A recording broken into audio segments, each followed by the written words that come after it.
Good morning students. Last lecture में हमने discuss किया था कि gyroscopic effect on aeroplane. Aeroplane के ऊपर जायरोस्कोपिक इफेक्ट क्या होता है। आज हम डिस्कस करेंगे कि gyroscopic effect on naval ship, कि जो आपकी शिप होती है, समुद्री जो जहाज़ होते हैं, उसके ऊपर जायरोस्कोपिक का क्या इफेक्ट होता है वो आज हम डिस्कस करेंगे। तो सबसे पहले डिस्कस करने से पहले हम इनके कुछ जो टर्म्स होते हैं तो वो हम डिस्कस कर लेते हैं। तो ये आपके सामने एक बोट है। तो इस बोट का जो आगे का हिस्सा होता है उसको हम बो बोलते हैं, बो या फोर बोलते हैं। और जो पीछे वाला हिस्सा होता है उसको हम स्टर्न या एप्टिक बोलते हैं। ठीक है। और अब इसके पास हमारे पास 3 एक्सिस है। और अगर आपने कभी जहाज़ में सफ़र किया है या किसी नाव में सफ़र किया है, कभी उसमें आपने आपने नाव की सवारी की है तो आपने महसूस किया होता। तो उसके अंदर ये 3 एक्सिस होती है, जिसके सापेक्ष तो रोटेट हो रहा होता है। और ये एक तरीके से ये आपके एक दूसरी एक्सिस होती है, एक तीसरी एक्सिस इस तरीके से होती है। ये भी 90 डिग्री होता है, ये आपस में 90 डिग्री का होता है। ओके।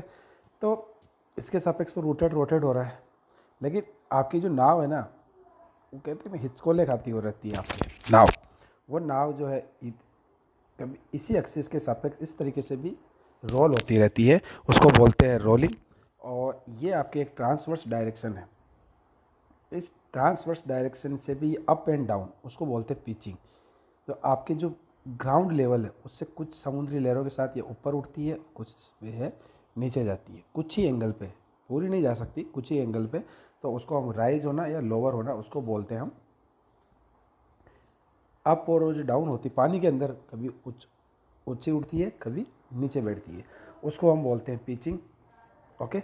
और उसके बाद हम देखते हैं आगे इस डायग्राम में, देखिए आप कि जब हम उसके टॉप बॉटम में देखते हैं तो हम जब पीछे के स्टर्न, आपके स्टर्न की सहायता से देखते हैं, पीछे वाले हिस्से से जब हम इसको देखते हैं तो उसका राइट वाला जो हिस्सा होता है उसको हम बोलते हैं स्टारबोर्ड, और जो लेफ्ट वाला हिस्सा होता है उसको हम बोलते हैं पोर्ट।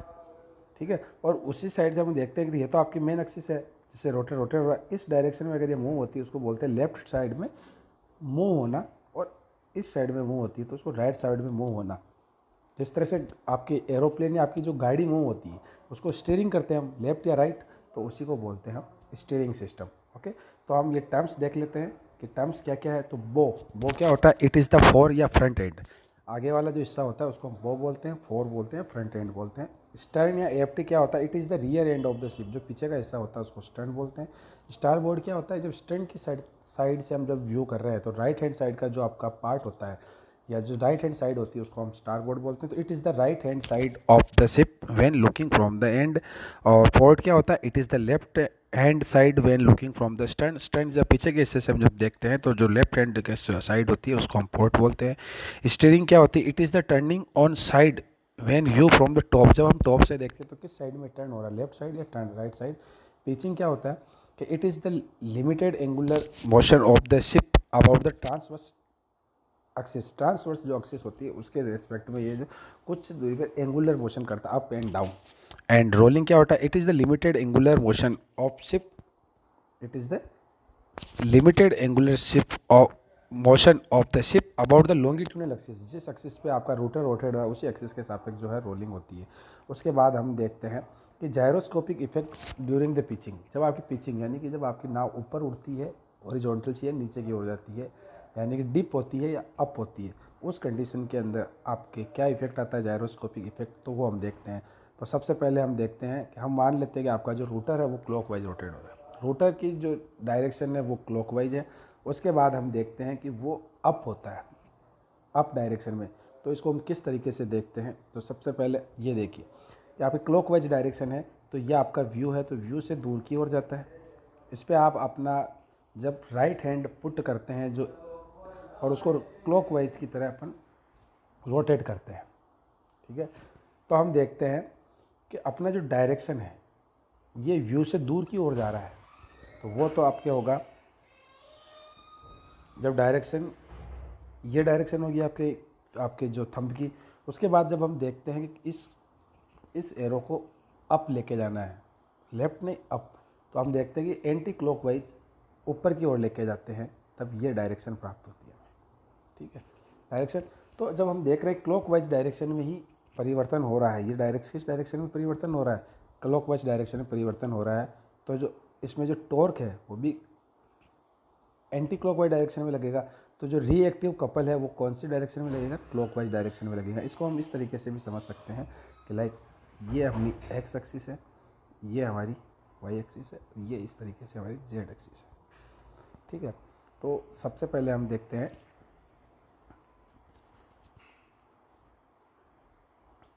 कि ये आपके एक्सिस मेन एक्सिस है जिस पे आपके रूटर रोटेट हो रहा है। उसके बाद देखते हैं इसको अप लेने के लिए हम क्या करते हैं, इसमें एंटी क्लॉकवाइज, इसको एंटी क्लॉकवाइज हम क्या करते हैं, रोटेट करते हैं। तो ये इस तरह से ऊपर की ओर उठेगा। तो आपका जो ये थर्ड एक्सिस है ये है आपकी ओमेगा, ये हो जाएगा आपका एक्सिस ऑफ प्रिसिशन। जो आपकी थर्ड एक्सिस है वो उसमें भी परिवर्तन जो है क्लॉकवाइज ही आएगा। तो जब हम क्लॉकवाइज देखते हैं इसको, तो इसको ये आपके एंटी क्लॉकवाइज किया है इसको, तो इसमें परिवर्तन भी एंटी क्लॉकवाइज होगा। तो हम इसको इस तरह देखते हैं कि जो ये एक्सिस है वो एंटी क्लॉकवाइज होगी। तो इस एक्सिस में आपका लग रहा है एक्टिव जायरोस्कोपिक कपल। तो जो आपके रिएक्टिव जायरोस्कोपिक कपल है वो इस डायरेक्शन में, यानी कि ये आपकी अगर एक्स डायरेक्शन है, और ये अगर आपकी वाई है, तो ये आपकी एक्स डायरेक्शन है, ये आपके वाई डायरेक्शन है, ये आपके जेड है। तो इसमें जो रिएक्टिव है वो माइनस जेड डायरेक्शन में लगेगा। और किस तरीके से लगेगा, ये एंटी क्लॉकवाइज है तो ये क्लॉकवाइज लगेगा। ठीक है, तो जब आपके ये क्लॉकवाइज इस तरीके से लगेगा तो आप देखिए ये वाला जो प्लेन है, ये प्लेन, ये आपका एक पूरा ये इस तरीके से ये प्लेन है। तो जब नाव के ऊपर अपन इस चीज़ को अप्लाई करते हैं क्लॉकवाइज डायरेक्शन में, वो भी आपकी जेड एक्सिस के सापेक्ष, तो हम देखते हैं कि ये जो आपकी ये आपकी कंप्लीट नाव, ये आपके नाव है। और इसको हम देखते हैं कि ये आपके मेन एक्सिस थी, ये इस तरीके से था। तो इसके सापेक्ष जब क्लॉकवाइज रोटेट करेंगे तो इस तरीके साइड में ये रोटेट होगा। तो ये आपके किस साइड में, ये आपकी जो नाव है इसको स्टार बोर्ड की ओर मूव कराता है। तो इसको हम देख सकते हैं, when the pitching is upward या bow is rising then ship move in right side या move to starboard side. तो ये आपका जो साइड है ये इस तरीके से इस प्लेन को मूव करता है। और अगर इसी चीज़ को अगर हमें थ्योरेटिकल देखना है, आपको एक जो हिंट की तरफ देखना है, तो मैं आपको एक हिंट बताता हूँ इसमें, क्योंकि ये प्लेन पहले से ही नेगेटिव डायरेक्शन में चला जाता है। इसीलिए क्या हमें क्या करना है, जब आपको t इक्वल टू होता है आई ओमेगा अपॉन ओमेगा पी, तो हमें क्या करना है कि इसमें एक नेगेटिव, इसको नेगेटिव पहले से लेके चलना। तो एक नेगेटिव ओमेगा को आप क्लॉकवाइज को पॉजिटिव माने, ओके। और ये अप लेने के लिए इसको एंटी क्लॉकवाइज घुमाना पड़ रहा है। तो आपके ओवरऑल जो आंसर है वो क्या आएगा, पॉजिटिव आएगा। तो पॉजिटिव आएगा तो आपकी जो नाव है जेड, ये जो नाव है इसको आप क्लॉकवाइज घुमाना है आपको। तो क्लॉकवाइज किस तरह से घूमेगी, इस तरीके से घूमेगी आपकी क्लॉकवाइज। तो ये आपके स्टार बोर्ड साइड में होगी। इसी तरीके से आप इसको देखते हैं, जब पीच इज लोअरिंग बो इज डाउन, जब बो आपके डाउन जाता है उस कंडीशन में क्या होता है, ये देखिए आपकी जो डायरेक्शन है ये तो ये होगी। उसके बाद आपका जो हैंड है उसको आपको नीचे की ओर लेके जाना है, यानी कि आपको क्लॉकवाइज रोटेट करना पड़ेगा। क्लॉकवाइज रोटेट करेगा तब आपका जो हैंड है वो नीचे की ओर जाएगा। तो उसमें जो परिवर्तन है वो भी किस डायरेक्शन में होगा, एंटी क्लॉकवाइज डायरेक्शन में होगा। तो आप क्या जो इसको क्लॉकवाइज घुमा रहे हैं अपन, तब ये नीचे की ओर जा रहा है। तो आपका जो परिवर्तन है वो भी क्लॉकवाइज डायरेक्शन में होगा। तो जो आपका रिएक्टिव है वो एंटी क्लॉकवाइज डायरेक्शन में होगा। इसको इस तरीके से अगर हमें देखना है तो ये आपकी मेन डायरेक्शन है, ये इस तरीके से आप समझ सकते हैं। तो हम देखते हैं कि ये जो मेन है इसको अगर नीचे लेके जाना है तो इस अक्ष के सापेक्ष इसको क्लॉकवाइज में हमें रोटेट करना पड़ रहा है। तब ये क्या होगा, आपका ये प्लेन इस तरीके से नीचे आएगा। तो इसमें जो परिवर्तन है, तो इसमें जो जायरोस्कोपिक जो एक्टिव कपल है वो भी ये क्लॉकवाइज है आपका, और ये तो क्लॉकवाइज है ही आपके। तो जब ये जायरोस्कोपिक एक्सिस ऑफ प्रिसिशन में जो परिवर्तन है क्लॉकवाइज हो रहा है, तो आपका एक्टिव जायरोस्कोपिक कपल है वो भी क्लॉकवाइज होगा। तो वो इसको ये क्लॉकवाइज होगा। तो इसमें जो रिएक्टिव है वो इस डायरेक्शन में, ये इसमें एंटी क्लॉकवाइज होगा। अपन को रिएक्टिव के बारे में देखना तो एंटी क्लॉकवाइज होगा।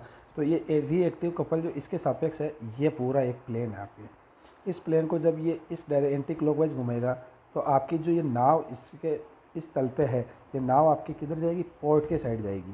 तो हम कह सकते हैं कि व्हेन जब bow is down then the ship move to left side या पोर्ट साइड, ओके।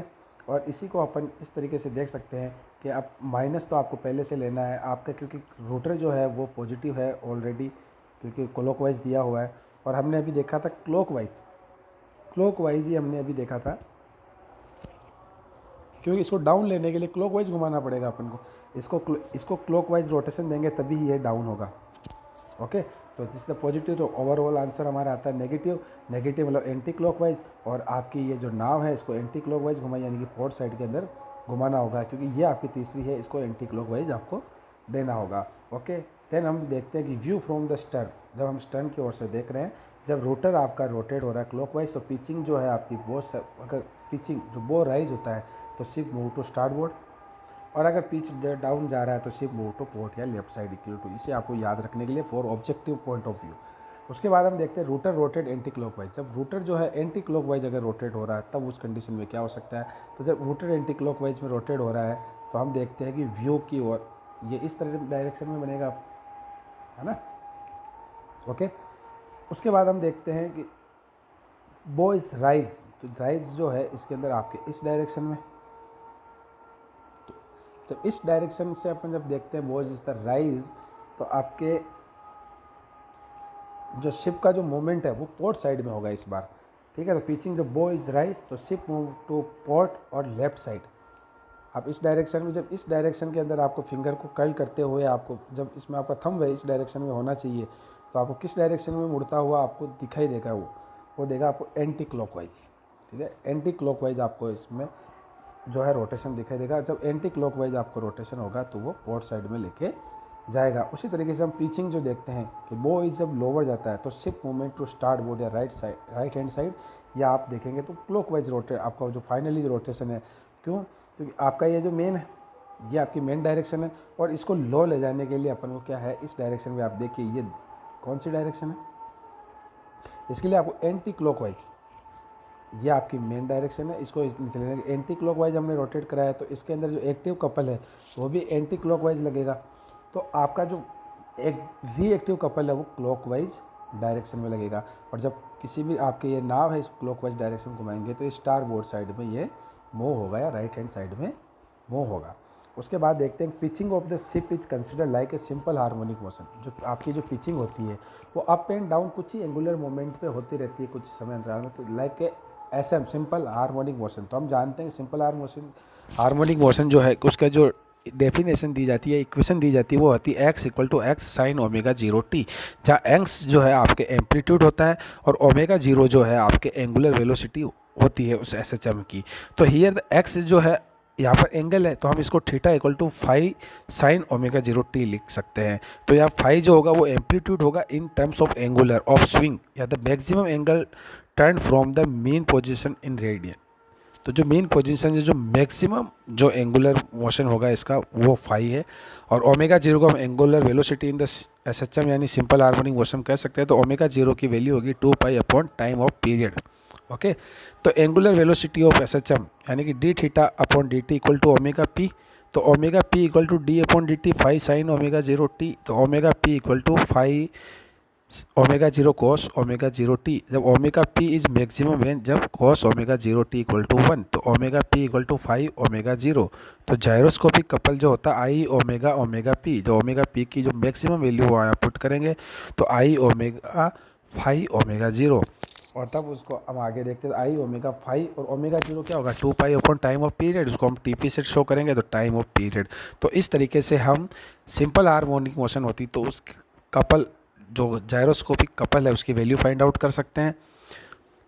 तो अभी आज के लेक्चर में हमने डिस्कस किया कि what is the pitching. Pitching में आपके जो है नाव कभी ऊपर उड़ती है लहरों के साथ, कभी डाउन जाती है एक मेन पोजीशन से, और कुछ ही एंगुलर पोजीशन पे वो ये प्रक्रिया करती है, और उसको हम मैक्सिमम जो वो एंगुलर मोशन होता है उसको हमने फाई से दर्शाया है, सिंपल हार्मोनिक मोशन होता है। Okay, thank you so much student.